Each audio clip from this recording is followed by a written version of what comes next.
Good morning, class 11. So in our 16th class, we will be talking about the coefficient of viscosity. As you know that in our previous class we have started discussing the properties of fluid when the fluid is in motion, and while discussing that, we have already came to know about one property that is known as the viscosity.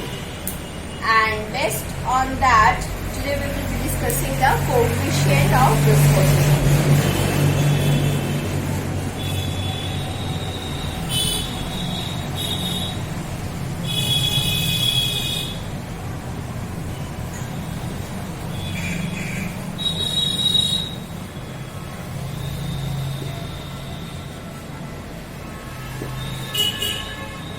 Coefficient of viscosity. So, in coefficient of viscosity, what is this? To know about this,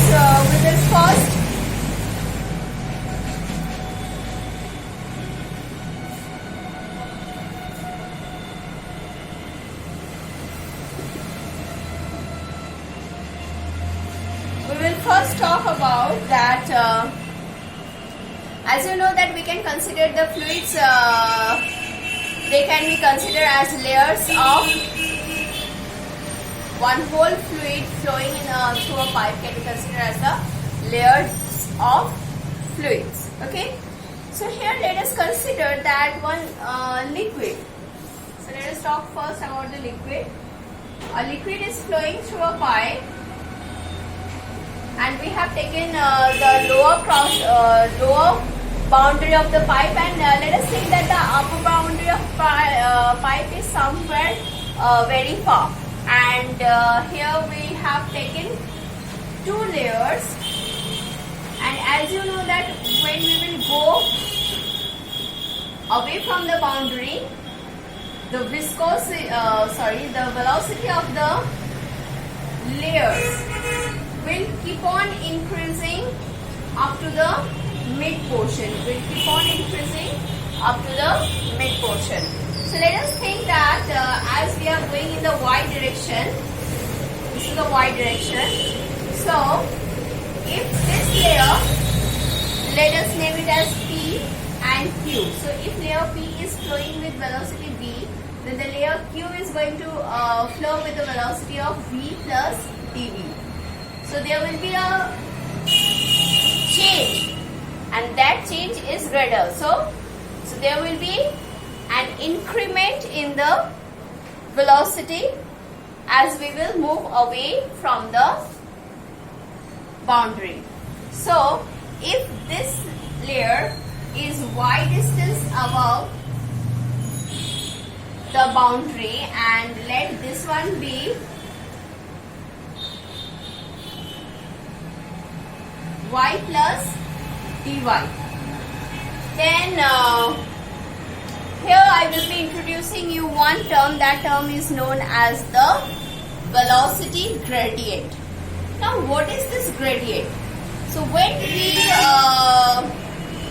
we take the change of any physical quantity along a direction, then we get the gradient. Okay, so here the dv dy, so the change in velocity along the y direction, here dv dy is known as velocity gradient. You have to keep this thing in mind. So gradient, this gradient is nothing but ddy. So ddy is actually the mathematical form of the gradient, and when you will put the physical quantity over here, you will get the gradient of that quantity. Okay. So now here dV dy denotes gives the rate of change of the velocity along the y direction. That means it is increasing, so it is known as a velocity gradient. And if the viscous force, as the liquid, all the liquids have the viscous property. So if F is the viscous force acting on the liquid, if F is the viscous force acting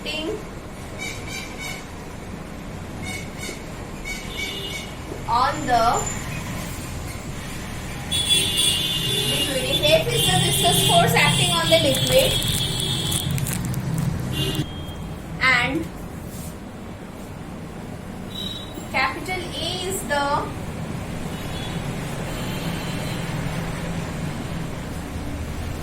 cross section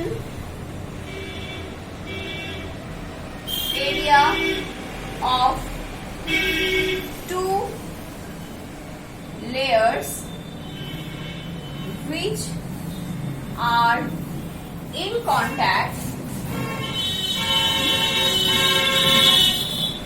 then according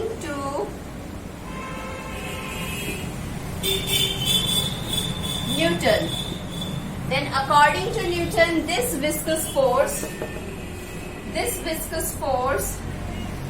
is directly proportional to the contact area and is also directly proportional to the velocity gradient. So according to Newton, this viscous force or the viscous drag will be directly proportional to the how much contact area is and also on the velocity gradient. So with the increase of the velocity gradient, the viscous force will also increase, and as well as with the increase of the contact area, the viscous force will increase. So from this, therefore, F is directly proportional. What you can write from this to F is directly proportional to A dv dx, A dv dy, and from there we can write down, therefore F equals to eta A dv dy. Now what this eta is? This eta is known as the coefficient of viscosity. So this eta is known as the coefficient of viscosity. Okay? And as this is opposing force, so it acts in the opposite direction of the motion, so we will get one negative sign here. So based on this, how can we define this coefficient of viscosity? Based on this relation, we can define the coefficient of viscosity as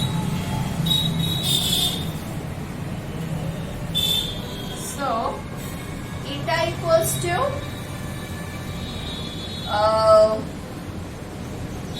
F by A dv dy.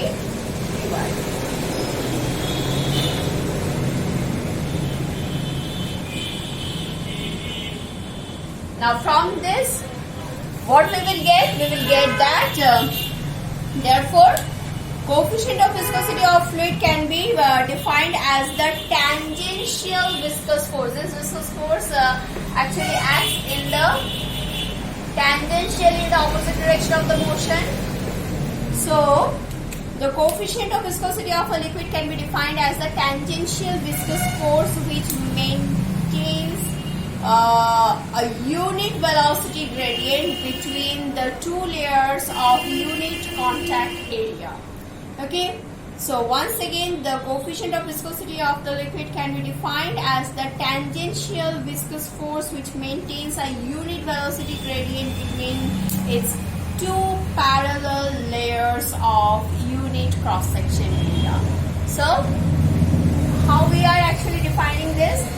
Put if the contact area is 1, if the velocity gradient is uv, then obviously it is going to be the viscous force acting. So from this, actually we are defining the coefficient of viscosity is the tangential viscous force, which maintains a unit velocity gradient between the two parallel layers of unit cross section area. Now, based on this, what can we write about the unit? Now, unit of eta.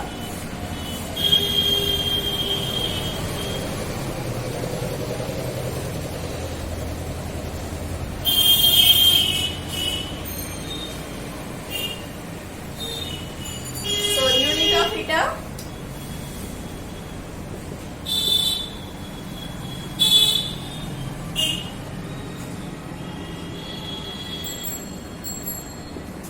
is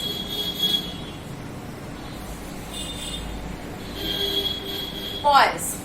So in CGS we will call it as poise. And what will be in SI? In SI it is going to be Pascal second.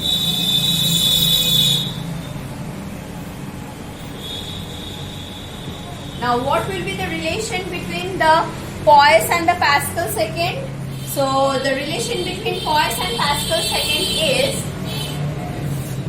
1 Pascal second equals to 10 poise. And what is this Pascal second actually? This Pascal second is nothing but, see, this is Pascal and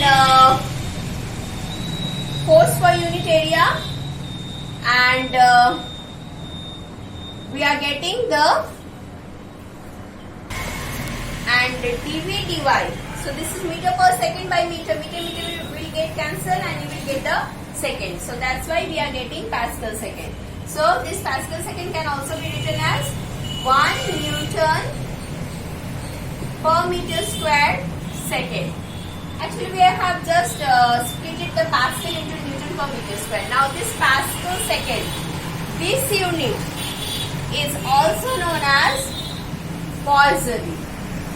It is based on the name of a scientist, Poisson.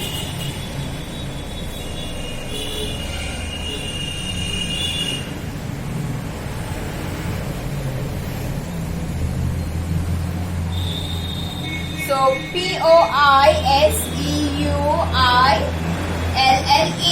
and it is denoted with capital P small l.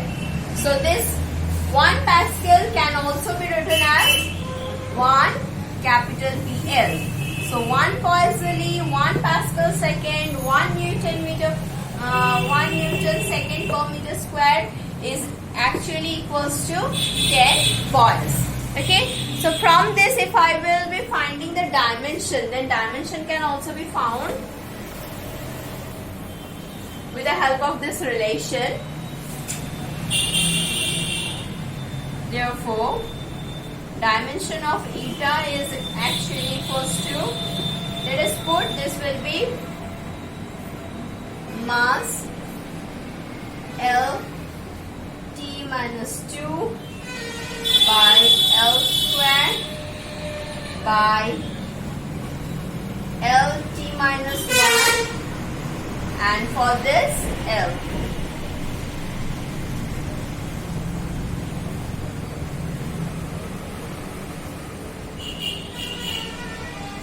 So we are getting it as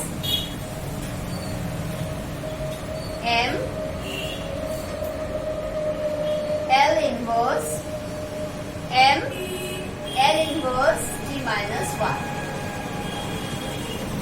So the dimension of eta is M L inverse T minus 1.